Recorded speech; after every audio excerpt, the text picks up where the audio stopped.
우리 사도행전 11장 19절에서 30절 말씀을 봅니다. 오늘은 안디옥 교회 공동체에 대해서 말씀을 나누는데요. 우리 사도행전 11장 19절에서 30절 말씀인데 저와 여러분이 한 절씩 교독합니다. 제가 19절 먼저 읽습니다. 그때에 스데반의 일로 일어난 환란으로 말미암아 흩어진 자들이 베니게와 구브로와 안디옥까지 이르러 유대인에게만 말씀을 전하는데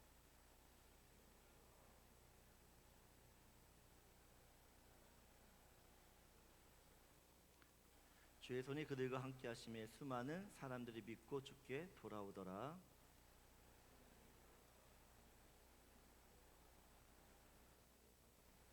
그가 이르러 하나님의 은혜를 보고 기뻐하여 모든 사람에게 굳건한 마음으로 주와 함께 머물러 있으라 권하니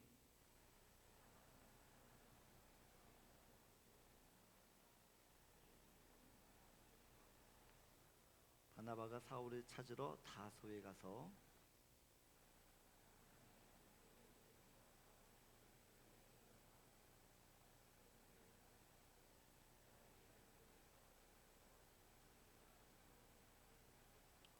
그때 선지자들이 예루살렘에서 안디옥에 이르니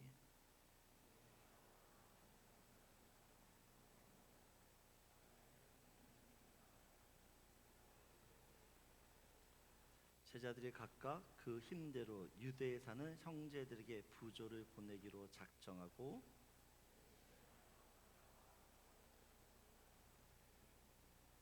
아멘.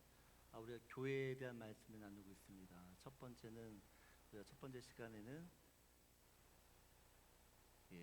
라마나요 공동체에 대해서 말씀을 나눴고, 두 번째는 아둘람굴 공동체를 나누고, 오늘은 안디옥 교회 공동체에 대한 말씀 좀 나누려고 합니다. 우리가 잘 아는 이솝 동화 중에서 엄마 크랩이 아기 크랩에게 이야기를 하죠. 옆으로 걷지 말고 앞으로 좀 걸으라고. 그런데 엄마 크랩도요, 말은 똑바로 걸으라고 하면서 어떻게 걸어요? 옆으로 걷고 있다는 것입니다. 오늘날 교회가 이런 모습이지 않나 싶어요. 좋은 교회, 건강한 교회, 또 복음 좋은 교회, 성경적인 교회는 이렇습니다. 말은 하지만 실제 그런 건강한 교회의 모습을 가지고 있는가 보면 그렇지 못할 때가 많다라는 것입니다. 여러분 아무리 좋은 교회는 이런 교회입니다. 이런 교회 세웁시다. 수십 번, 수백 번 말씀을 듣는다고 해서 좋은 교회가 저절로 세워지는 것이 아닙니다. 온 성도가 좋은 교회에 대한 꿈을 꾸고 그 교회를 위하여 함께 마음을 모으고 힘을 쓸 때에만 좋은 교회가 세워지는 것이에요. 오늘 우리가 살펴볼 이 안디옥 교회는 오늘날 모든 교회가 닮고 싶어하는 교회입니다. 이런 교회가 정말 되기를 모든 교회들이 꿈꾸고 그렇게 또한 교회를 시작했어요. 저도 마찬가지입니다. 그래서 오늘 이 안디옥 교회 공동체를 통해서 우리가 어떻게 다시 한번 교회로서의 모습들을 회복해야 되는지를 좀 살펴보기를 원합니다. 안디옥 교회는 사람이 계획해서 또 사람이 의도해서 세워진 교회가 아니었어요. 하나님께서 세계 선교, 열방을 위해서 하나님이 직접 세우시고 또한 계획하신 이 교회가 안디옥 교회였습니다. 안디옥 교회가 세워지기 전까지 교회는 예루살렘 교회 하나였습니다. 예루살렘 교회. 그리고 예루살렘 교회는 유대인들만 모이는 교회였어요. 오순절 성령의 능력으로 예루살렘 교회가 시작되어집니다. 오순절 성령의 그 역사로 시작되어졌던 이 예루살렘 교회는 은혜 그 자체였어요. 하나님의 은혜가 너무 강력해서 하나님의 초자연적인 능력들이 나타나고 또한 성도들이 그 하나님의 은혜에 너무 감격해서 자기의 것들을 나누면서 그렇게 교회를 세워가게 됩니다. 여러분, 이 예루살렘 교회는 사도 바울이 한 번 설교를 했을 때 5,000명이 회심하고 또한 세례를 받아요. 그럼 남자가 5,000명이면 여자 아이들 포함하면 적어도 10,000명, 20,000명 되는 교회입니다. 엄청난 교회였어요. 하지만 이렇게 은혜가 충만했던 또 하나님의 그 사람들이 함께 모여서 재밌게 즐겁게 신앙생활했던 초대 교회였지만 그 교회에 큰 핍박이 시작되어집니다. 예루살렘 교회 일곱 집사 중에 한 명이었던 스데반 집사. 이 스데반 집사님이 순교하면서 교회 안에 대대적인 핍박이 시작되어져요. 그러면서 성도들이 각지로 흩어지게 되어집니다. 19절을 보게 되어지면 그때 스데반의 일로 일어난 환란으로 말미암아 흩어진 자들이 베니게와 구브로와 안디옥까지 이르러 유대인에게만 말씀을 전하는데, 여러분, 교회가 핍박을 당하자 고난을 당하자 사람들이 여기저기 흩어집니다. 도망친 거죠. 근데 그들이 도망치면서 뭘 하는가? 말씀을 전합니다. 복음을 전해요. 그런데 누구에게만 복음을 전하죠? 유대인들에게만 복음을 전해요. 여러분, 이 스데반의 핍박이 있기 전까지 교회는, 이 예루살렘 교회는요 유대인들에게만 말씀을 전했어요. 그러니까 복음은 유대인들이 어떻게 보면 전유물 같은 것이었습니다. 하지만 이 핍박이 시작이 되어지면서 이 복음이 유대인이 아닌 이방인들에게도 전해지는 계기가 되어져요. 20절을 보게 되어지면 그 중에 구브로와 구레네 몇 사람이 안디옥에 이르러 헬라인에게도 말하여 주 예수를 전파하니라고 이야기합니다. 여러분, 사실 이 흩어진 성도들이 헬라 사람 이방인들에게 복음을 전할 생각이 1도 없었어요. 1도. 만일 유대인들이 이 복음을 받아들였다면 절대 헬라 사람들에게 복음을 전하지 않을 것이었어요. 그런데 이 흩어진 성도들이 유대인들에게만 복음을 전하는데, 복음을 전할 때마다 이들이 거부를 하는 거죠. 너무 심하게 반대를 하는 겁니다. 그래서 어쩔 수 없이 에라 모르겠다 이런 심정으로 사실 헬라 사람들에게 복음을 전했어요. 그런데 세상 말로 이게 대박 터진 겁니다. 21절을 보게 되어지면 같이 읽겠습니다. 주의 손이 그들과 함께 하심에 수많은 사람들이 믿고 주께 돌아오더라. 안디옥에 있던 이방인들에게 주의 손이 함께합니다. 이 주의 손이 함께한다는 건 예루살렘 교회에 있었던 그런 놀라운 하나님의 역사가 이들에게도 동일하게 나타났다라는 것이에요. 왜 이방 사람들에게 복음이 전해졌는데 왜 이방 사람들에게 하나님의 손에 임하게 되어지고 하나님의 능력과 역사가 나타나는가입니다. 왜냐하면 이방인들은요 복음을 전했을 때 이 복음을요 그냥 의심 없이 그냥 순수하게 받아들였어요. 여러분, 복음이 무엇입니까? 그리고 복음 성경 공부를 해서 했지만 기억이 안 나시는 분들이 많죠. 복음은 뭐냐라고 할 때 예수님의 부활, 그 소식이 복음이에요.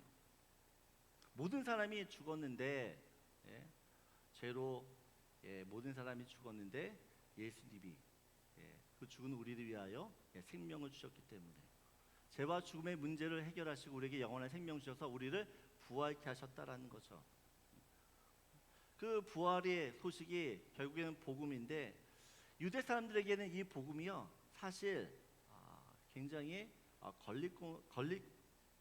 걸림돌이 된다라는 것이에요. 유대인들이 복음을 들으면서 예수를 전하는데 그 사람들이 예수를 받아들일 수가 없는 거죠. 왜냐하면 율법에서 이야기하는 메시아, 그 메시아와 또한 예수님은 너무나 다르기 때문에 그렇습니다. 하나님의 아들이신 예수님이 나무 십자가에 달려 죽는다? 여러분, 유대인들에게 있어서 나무 십자가는 저주예요. 저주. 근데 메시아라고 했던 그 예수님이 하나님의 저주를 받은 그 십자가에서 죽었다. 믿을 수가 없는 거죠. 오히려 그들이 가지고 있는 그 율법의 지식이 예수님을 전할 때 그 예수님을 받아들이지 못하게 하는 걸림돌이 되고 또한 방해물이 된다는 것이야. 반면에 안디옥 성도는 예수에 대한 선입관, 편견이 없는 것이에요. 그냥 예수를 전했을 때 그래? 라고 그 예수를 정말 순수하게 받아들였는 거죠. 예수님이 구원자라고 할 때 그 예수님이 당신의 죄와 또한 그 당신의 모든 죄를 위해 죽으시고 다시 살아났다는 그 말씀을 전할 때 그것을 그냥 있는 그대로 받아들여요. 예전에 제가 김용희 선교사님이 인도하는 복음학교에 참석한 적이 있어요. 오리엔테이션 때 딱 한마디 하시더라고요. 참석자들에게 이 강의를 듣는 중에 제발 여러분 피레침을 세우지 말라는 것이야. 피레침 무슨 말인가? 복음을 전하는데 사람들이 복음을 받아들이지 못하는 이유는 내가 가진 지식과 경험, 이것도 자꾸만 내가 복음을 판단하고 판단하고 자꾸만 잰다라는 것이에요. 그래서 그 예수를 전할 때 계속해서 그 예수가 정말 맞나 판단하고 또 판단하고 재면서, 그러다 보니까 이 복음이 나한테 온전하게 심겨지지 않는 것이에요. 그럼 사도 바울이 예수님을 믿고 나서 확실하게 한 가지 깨닫는 것이 있습니다. 빌립보서 3장 4절에서 8절을 보게 되어지며 우리 한번 같이 읽겠습니다. 그러나 나도 육체를 신뢰할 만하며 만일 누구든지 다른 이가 육체를 신뢰할 것이 있는 줄을 생각하면 나는 더욱 그러하리니 나는 8일 만에 할례를 받고 이스라엘 족속이요 베냐민 지파요 히브리인 중에 히브리인이요 율법으로 바리새인이요 열심으로는 교회를 박해하고 율법의 의로는 흠이 없는 자라. 그러나 무엇이든지 내게 유익하던 것을 내가 그리스도를 위하여 다 해로 여길 뿐더러 또한 모든 것을 해로 여김은 내 주 그리스도 예수를 아는 지식이 가장 고상하기 때문이라. 내가 그를 위하여 모든 것을 잃어버리고 배설물로 여김은 그리스도를 얻고. 여러분 사도 바울도 처음에는 예수님을 믿지 않았어요. 예수님을 믿는 사람들을 잡아 족쳤던 핍박했던 사람이에요. 왜냐하면 본인이 배우고 익혔던 율법, 그 율법에서의 메시아의 모습과 실제 예수는 너무 달랐기 때문입니다. 하지만 예수님이 강권적으로, 그 살아계신 예수님이 강권적으로 자기에게 찾아오시면서 예수를 만났던 이 사도 바울은 자기의 했던 이 지식이 예수님을 아는 데 있어서 아무런 도움이 안 된다는 걸 알아요. 그래서 다 어떻게 해요? 내가 예수를 얻기 위해서 나의 모든 지식을 버린다라고 이야기합니다. 내가 가지고 있던 그 모든 지식들, 내가 하나님을 안다고 하는 그 모든 지식들의 사실은 배설물 같다는 것이에요. 쓸모없다는 것이죠. 여러분 우리가 예수를 믿는데 왜 삶에서 변화가 일어나지 않을까요? 예수님을 30년 40년 믿는데 내 삶 속에서 살아계신 그 하나님을 체험하고 살고 있냐는 것이에요. 왜 믿음의 역사가 내 삶에서는 일어나지 않는 것이에요? 이 안디옥 교회, 예수님을 처음 믿는 그 사람들한테는 주의 손이 함께 임하는데 나는 10년 20년 교회 생활하면서 이 주의 손이 나한테 임하는 것들을 여러분 경험하고 살고 있냐는 것입니다. 왜 우리는 이런 경험을 하지 못할까요?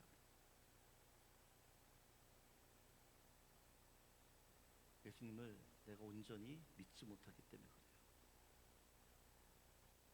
예수님이 일하시고 역사할 수 있는 그 믿음을 가져야 되는데 우리는 언제나 내 상황과 내 형편을 먼저 살펴요. 내 지식과 경험으로 판단해서 이건 안 될 것 같으면 미리 포기합니다. 예수님이 일하실 수가 없는 거죠.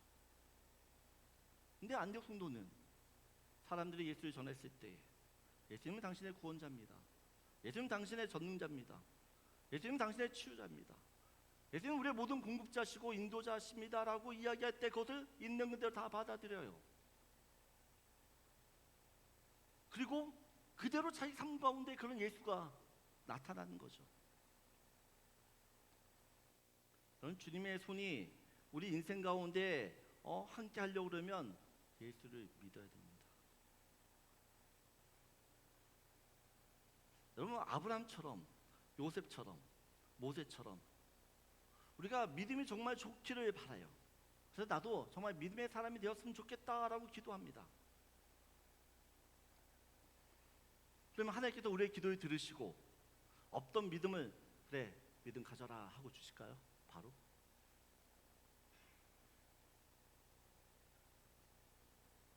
여러분 에반 올마이티라고 하는 영화에서는 유명한 장면이 있어요.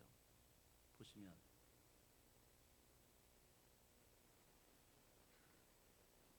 My husband, if you live in New York, Sonoma,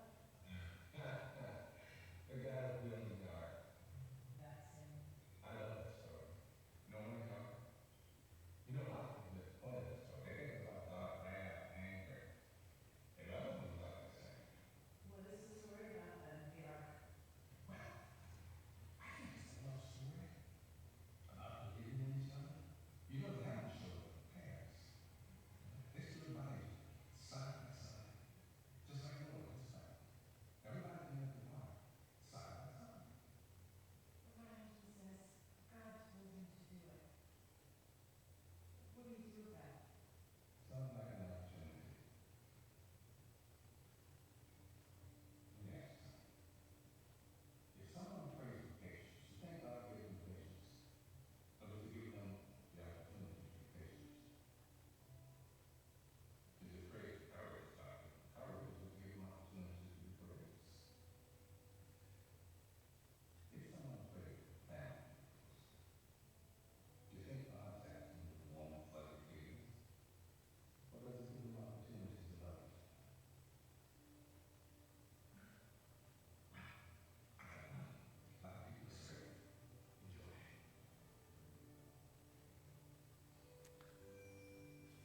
여러분, 우리가 하나님께 기도를 해요. This is those who remember his campaign promise. 믿음을 주세요. 용기를 주세요. 누구를 사랑하게 해주세요. 그러면 그 기도에 하나님 어떻게 응답하실까요?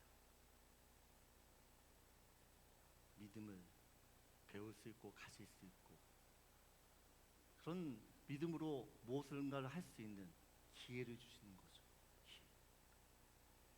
여러분, 우리의 현실은 늘 불가능의 현실이에요.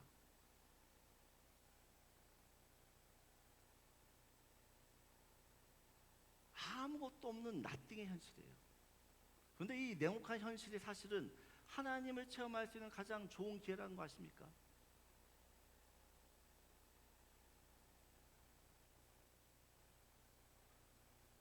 내 인생에 고난이 있어요. 어려움이 있어요. 힘듦이 있어요. 그 고난의 현실 때문에 우리 늘 마음이 힘들어요. 근데 하나님 우리한테 무슨 말씀하시냐? 이 고난의 현실을 통해서 나를 만날 수 있고 나를 체험할 수 있는 기회를 지금 너한테 주고 있다는 거예요. 그럼 어떻게 해요? 우리는 믿어야 되는 거죠.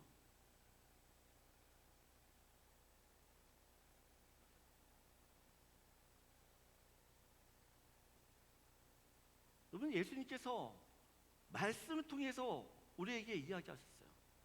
그 하나님 이 예수님 말씀은 다 우리 인생 가운데 힘이 되는 말씀이에요. 또 예수님이 성경을 통해서 어떤 일을 하셨다는 걸 보여주셨습니다. 근데 보여주실 뿐만 아니라 지금도 이런 일을 내가 하겠다라고 이야기하세요. 그럼 우리가 해야 될 일이 무엇이냐?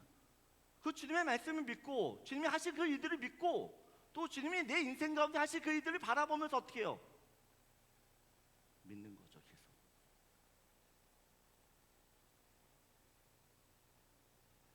여러분, 세계 경제가 어렵죠. 미국 관세로 인해 경제 협회가 세계적인 경제가 점점 힘들어져요. 한국은 대선까지 있어가지고 우리 이민자들은 하여튼 여러 가지로 어려움이 많아요.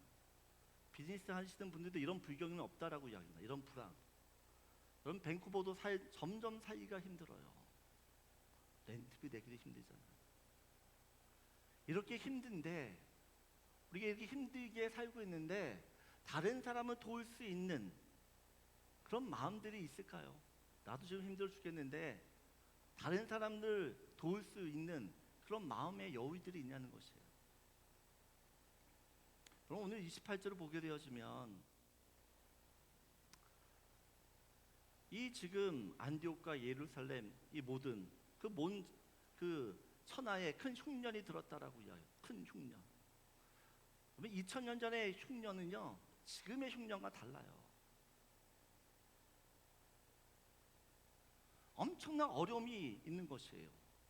근데 이 안디옥 교회가 어떤 결정을 하는가? 오늘 29절을 보게 되어지면 같이 읽겠습니다.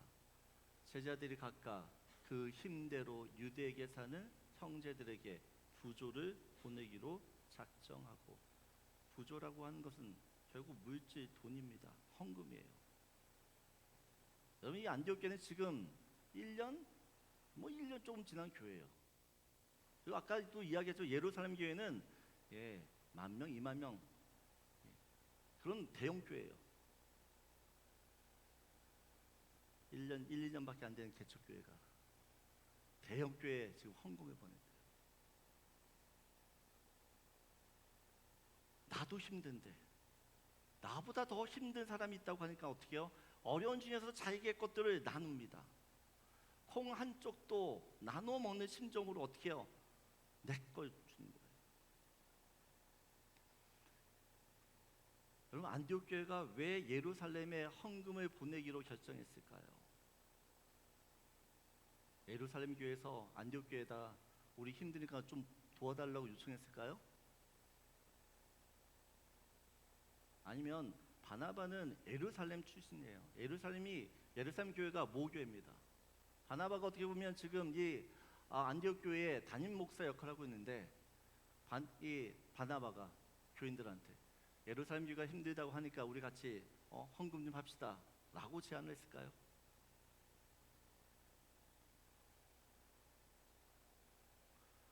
왜 어떻게 안디옥 교회는 예루살렘 교회에 헌금을 하기로 결정하고 또 그걸 보내냐는 거죠.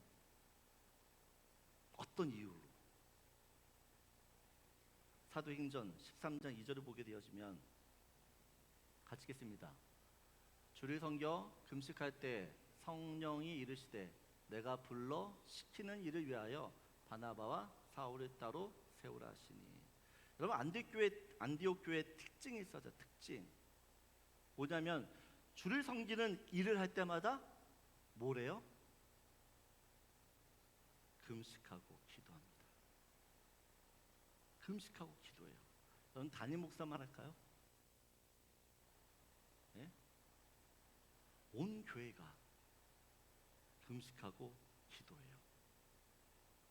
여러분들, 교회가 하나님이 시키는 일이 무엇인지를 알고 거기에 순종을 해요. 3절을 보게 되어지면 이에 금식하며 기도하고 두 사람에게 안수하여 보내니라 라고 이야기합니다. 여러분, 지금 안디옥 교회 성도들이 주를 섬겨 금식하면서 우리 교회가 어떻게 주님의 일을 감당할 수 있을까 정말 기도했어요. 근데 어떤 마음이 듭니까? 그 안디옥 교회 담임 목사였던 바나바와 수석 목사였던 바울을 선교지로 보내라는 것이, 이게 가능한가?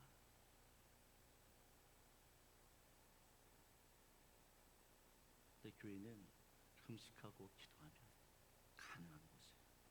왜요? 이것이 하나님을 위한 일이고 교회가 세워진 목적이기 때문에 그렇습니다. 여러분, 하나님을 위한 일이고 정말 이 주변 교회를 돕는 일이고, 또한 주변에 어떻게 보면 예수 믿는 사람으로서 해야 되는 좋은 일들이지만, 내가 지금 당장 먹고 살기 힘들면 이 일들을 기쁘게 감당할 수 있냐는 것이에요. 어렵죠. 어려워요. 쉽지 않은 일입니다. 여러분, 교회에서 돈 얘기하면 마음이 편하세요? 불편하세요? 네? 어떠세요? 일부에 1시에 우리 교사들 예배 드렸더니 마음이 아프대요. 이게 정답이죠. 사실 담임 목사님 제가 제일 불편해요. 이런 헌금 얘기를 하는 부분들이 있어서. 근데 저는 점점 이렇게 교회를 하면서 어떤 생각을 하냐, 그냥 교회의 모든 성도들이 이런 부분들에 대해서도 자유로워지면 좋겠다라는 생각을 하는 것이에요. 재정적으로 함께, 정말 교회가 재정적인 어려움이 있을 때 우리 교회가 지금 어려워요. 같이 좀 마음을 모아주세요. 같이 우리 기도해 주세요. 이런 이야기들이 부담이 아니라 서로 이야기할 때 정말 우리 교회를 통한 하나님의 일들을 이룰 수 있는 하나의 어떤 기회들, 또 하나님이 일하실 수 있는 그런 모습을 볼 수 있는 그런 어떤 현장이 되길 원한다는 것이에요. 여러분, 담임 목사님, 제가 아무리 하나님이 채워주실 겁니다. 믿음으로 기도하면 됩니다. 저는 이렇게 막 이야기하는데 우리 성도들 어떤 분들은 목사님이 경제관념이 어떠셔? 지금 시국이 어떤 시국인데 현실적으로 이게 가능하지 않아. 여러분, 이렇게 다른 마음 품고 있으면 어려운 거죠.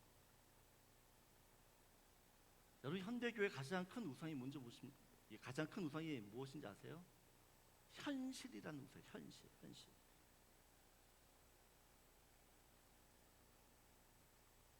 모든 성도들이 그 현실에 내 믿음을 맞춰. 여러분, 현실에 내 믿음을 맞추다 보면 아무것도 할 수 없어요. 아무것도.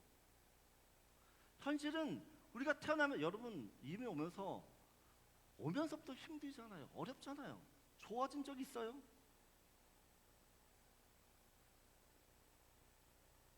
우리 현실은 늘 어려웠어요. 늘 힘들었어요. 근데 예수를 믿는 우리는 현실을 바라보고 사는 사람들이 아니에요. 하나님 바라보고 사는 사람들이죠. 내 어려운 현실을 하나님이 어떻게 해결하실까를 기대하며 사는 사람들이죠.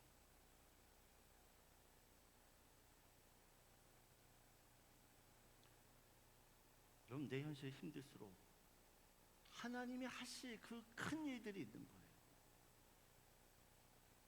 저는 여러분들이 그걸 좀 기대했으면 좋겠어요.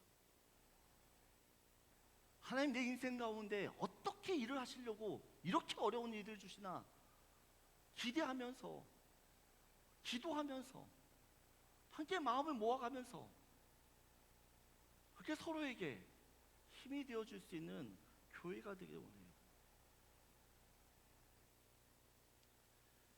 여러분, 하나님이 우리에게 기회를 주셨어요. 하나님이 누구신지를 확인할 수 있는 기회. 기도가 얼마나 파워풀한 것인지를 깨닫게 해주는 기회.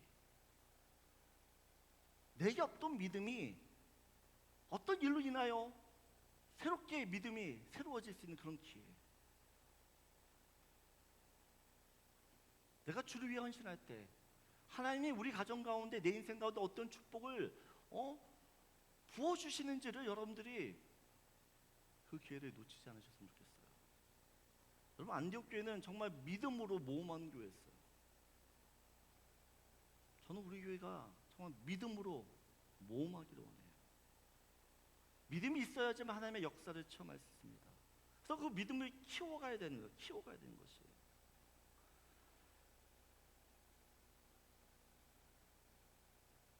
여러분, 이 안디옥 교회가 계속해서 정말 믿음의 행진을 할 수 있는 이유가 있어요. 오늘 25절, 26절을 보게 되어지면 바나바가 사울을 찾으러 다소에 가서 26절 같이 씁니다. 만남에 안디옥에 데리고 와서 둘이 교회에 1년간 모여 있어 큰 무리를 가르쳤고 제자들이 안디옥에서 비로소 그리스도인이라 일컬음을 받게 되었더라. 여러분, 바울과 바나바가 안디옥 사람들을 놓고요 1년 동안 말씀을 양육했어요. 그 말씀으로 사람들을 양육하셔 어떻게 해요? 이들이 그리스도인이라고 불린 만큼 뛰어난 믿음의 사람들로 변해요. 여러분, 그리스도인이 되었다라는 것은 믿지 않는 사람들과 완전한 구별이 되었다는 뜻이에요. 다른 삶을 산다라는 것입니다. 여러분, 예수님을 알아야지만 예수님을 믿어요. 저는 제가 사랑하는 우리 교회 모든 성도님들이 성경 공부를 좀 하셨으면 좋겠어요.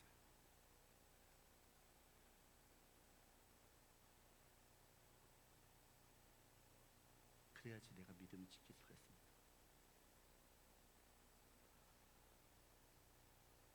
첫 번째 여러분과 나누고 싶은 말씀입니다. 같이 읽겠습니다. 하나님을 온전히 믿어 기도와 금식으로 주의 일을 감당하는 교회가 되어야 됩니다. 저는 이런 교회를 꿈꿔요.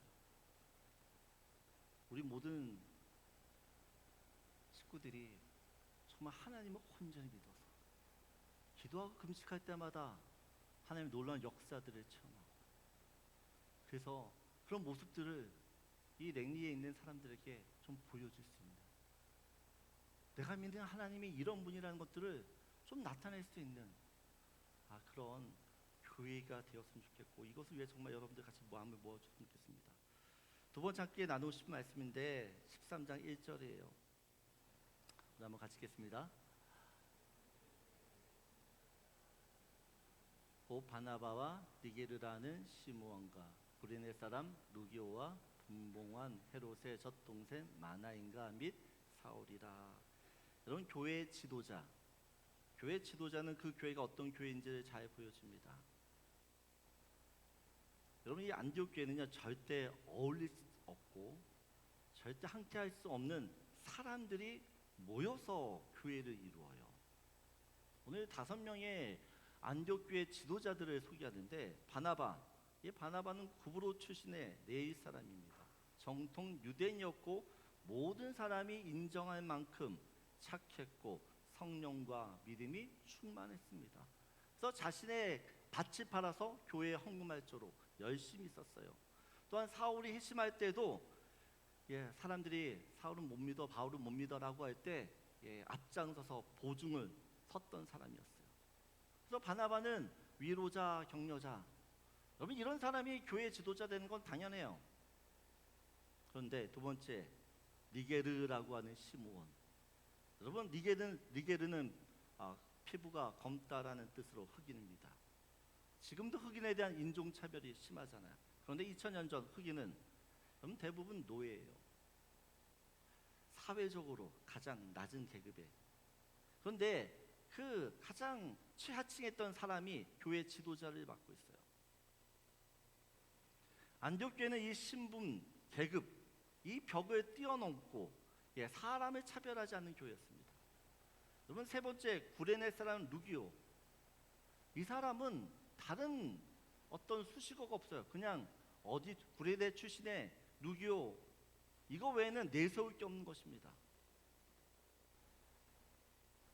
아무것도 없는 이 사람이 지도자가 돼요. 배우지도 못했고 돈도 없고 출신도 변별치 못했는데 그러면 교회에서 사람들을 가르쳐요. 네 번째, 분봉왕 헤롯의 젖동생 마나엠. 이 마나엠이라고 하는 왕족이에요. 헤롯 왕과 중마고입니다. 헤롯 왕과 친구였다면 그의 집안 또한 대단한 집안인 겁니다. 근데 이 당시 헤롯은 교회를 잔인하게 핍박하는 원수였습니다. 교회를 핍박하는 그 원수의 절친을 교회 지도자로 세워요.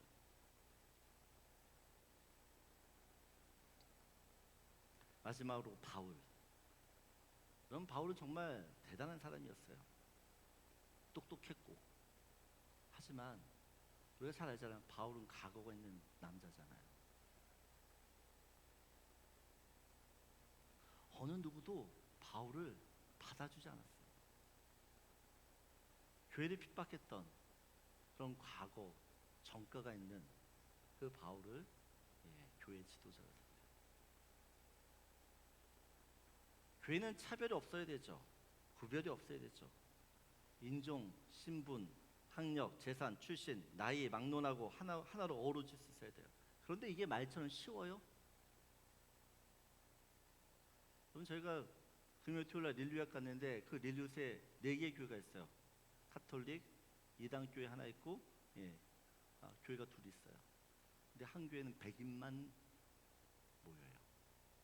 원주민들이 가면 웰컴 하는데 절대 그곳에서 머무를 수가 없어요. 나갈 수밖에 없는 분위기.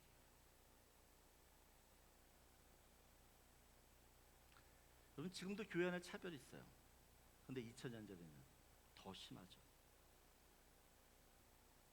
근데 안디옥 교회는 어떻게 왕족과 노예와 부자와 가난한 자와 배운 자와 못 배운 자가 함께 어우러지면서 교회를 이루냐는 것이에요.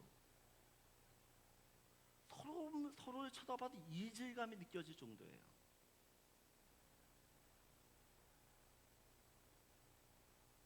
똑똑한 사람과 똑똑하지 않은 사람이 이야기하면 그 말이 잘 통할까요?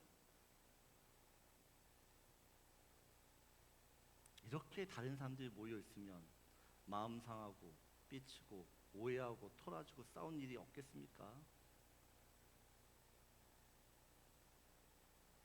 그런데 안디옥 교회는 이런 존재적인 모든 차이를 극복하고 아름다운 교회로 모든 사람이 닮고 싶어하고 그 교회에 가고 싶어하는 모습을 지내요. 어떻게 이런 일이 가능한가입니다. 여러분, 안디옥 교회 이 지도자 어떤 믿음 있는 사람이겠죠. 믿음 있으면 하나님을 경외하는 사람이겠죠. 하나님 경외할까요? 안 경외하지 않을까요? 네? 믿음 있으면 하나님은 당연히 경외하겠죠. 근데 여러분, 하나님을 경외한다라는 것은요, 구약 성경을 보게 되어지면 내 옆에 있는 어떤 지체와 내 옆에 있던 동료와 또 이웃들에게 대하는 어떤 행동과 아주 깊은 연관이 있습니다.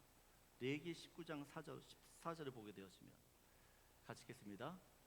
너는 기먹은 자를 저주하지 말며 맹인 앞에 장애물을 놓지 말고 내 하나님을 경외하라. 나는 여호와니라.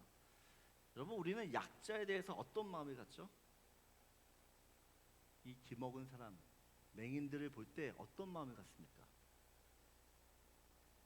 네?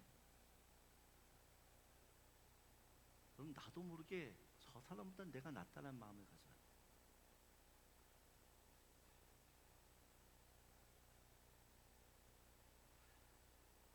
여러분, 내가 다른 사람보다 좀 괜찮다는 마음을 갖게 되어지면 그 사람에게 나보다 좀 낫다라는 사람들한테 어떻게 하죠? 함부로 말하죠.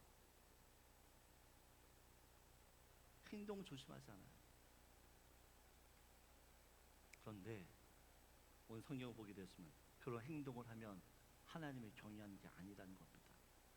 기먹은 자에게 저 사람 뭔가 잘못 살았기 때문에 하나님이 심판받아서 저렇게 된 거야 라고 하는 것이 그 사람에게 저주한다는 그 사람을 저주하는 것이에요. 맹인 앞에 떠는 장애물을 치워주지 않고 무관심한 그 행동들, 그것들이 나는 쟤보다 낫다라고 하는 그 우월감 때문에, 그래서 모른 척하는 그것이 하나님을 경외하지 않는 태도라는 것이에요. 여러분, 레위기 19장 32절도 보세요. 같이 읽겠습니다.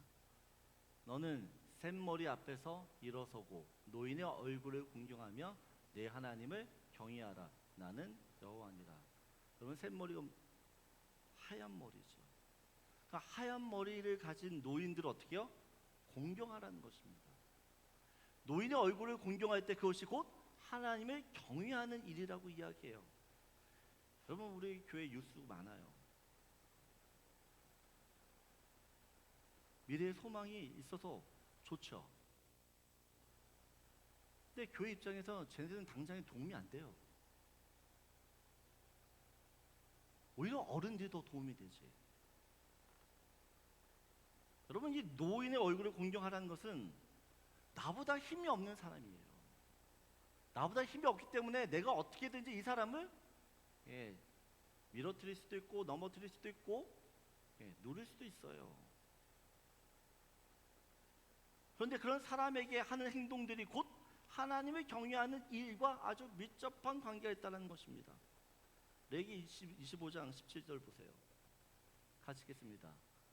너희 각 사람은 자기 이웃을 속이지 말고 내 하나님을 경외하라. 나는 너희 하나님의 여호와니라. 여러분, 이웃을 속이게 되어지면 어떻게 되는 겁니까? 하나님을 경외하지 않는 것이에요. 25장 43절도 보여주시면 같이 읽겠습니다. 너는 그를 엄하게 부리지 말고 내 하나님을 경외하라.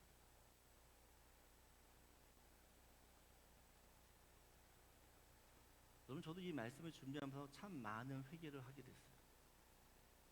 왜냐하면 제가 담임 목사잖아요. 내가 담임 목사이다 보니까 성도들이랑 같이 이야기를 할 때 제 말이나 제스처나 얼굴 표정들이 어떻게 보면 그냥 갑처럼 돼 있는 거죠.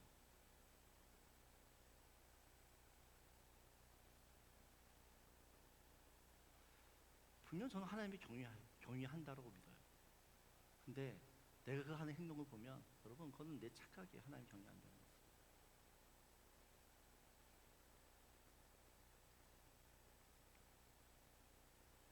여러분, 우리가 정말 하나님을 경외하면 내 옆에 있는 약한 사람들, 내 가족, 이웃, 동료들에게 정말 나이스하게 말하고 행동하게 될 것이에요. 저는 우리 랭리 은혜교회 식구들이 정말 하나님을 진심으로 경외하기를 원합니다. 아멘 안 하세요? 여러분, 정말 하나님을 경외하셔야 돼요.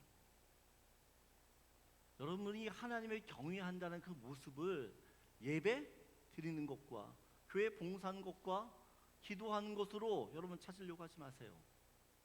오히려 그게 아닌 내 옆에 약한 사람들에게, 내 남편과 내 아내와 내 자식에게 하는 말과 행동을 보면서 하나님을 경외하는지를 발견하시라는 거예요.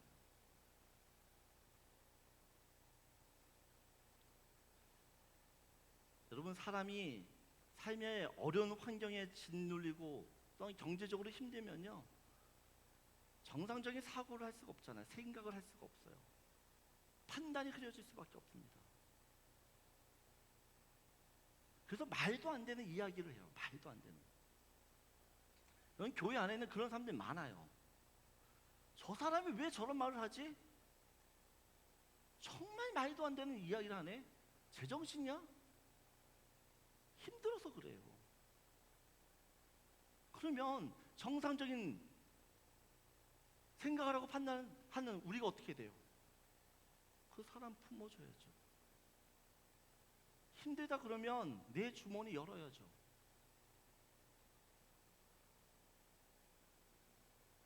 그것이 하나님이 경외하는 일이에요. 근데 우리는 상황적으로 정상적으로 판단하고 또한 어떻게 생각하지 못한 사람들에게 난 정상적이니까 그들을 향해서 너 이러면 안 돼 라고 가르치는 이런 모습이 있어요. 그 사람을 더 힘들게 한다는 거죠. 저도 예외는 아니에요.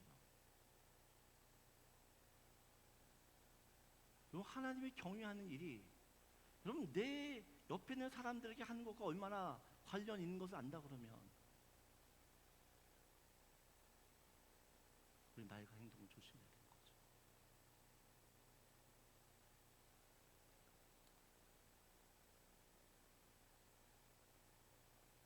여러분, 제가 교회를 8년, 제가 이제 만 8년 교회를 하는데 고민도 많이 하고 또 제 스스로는 야, 내가 잘해야 되는데 못해서 라고 하는 자책도 많아요. 그래서 할 수 있는 건 정말 하나님 의지하고 기도하는 것밖에 없어요. 여러분, 저는 저희 식구들 위해서 기도를 별로 안 해요. 우리 교회 성도들 기도하다 보면 우리 가족들은 기도할 시간이 없어요. 여러분, 믿으실지 안 믿으실지 모르지만 그래요. 어떻게 하면 믿음 생활 잘할 수 있을까? 어떻게 해야 저 사람이 정말 믿음 안에서 행복하게 살 수 있을까? 분명한 사실은요, 예수님께서 베드로를 부르셨을 때에도 그가 실패하고 넘어질 것을 아셨어요. 그럼에도 불구하고 제자 삼으셨어요. 제자 되게 하셨어요. 마찬가지로 여러분이 어떤 삶을 살더라도 하나님의 계획은 분명해요. 여러분은 믿음의 사람을 세울 것이고 여러분을 통해서 하나님의 영광을 받으실 것이에요. 또한 우리 교회도 마찬가지입니다. 우리 교회도 지금은 힘들다 어렵다라고 이야기하지만 여러분, 하나님의 계획은 분명히 섰어요. 우리 교회 동안 주님이 하실 일들이 있기 때문에 이 가정 지나가겠지만 하나님의 은혜로 지나갈 것이에요. 저는 이걸 믿으셨으면 좋겠어요.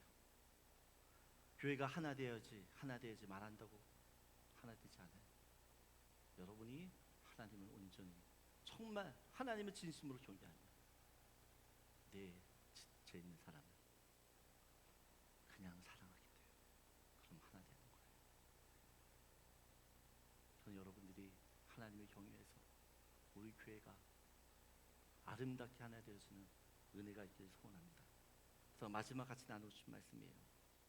같이 읽겠습니다. 하나님을 온전히 경외함으로 지체를 서로 섬기는 교회가 되어야 합니다. 하나님이 먼저입니다. 우리 모든 시선을 하나님께 그렇게 보기를 원하고 하나님을 경외하여 하는 주신 은혜를 통해서 내 옆에 있는 사람을 사랑하는 저와 여러분들이 소원합니다. 다 일어나셔서 우리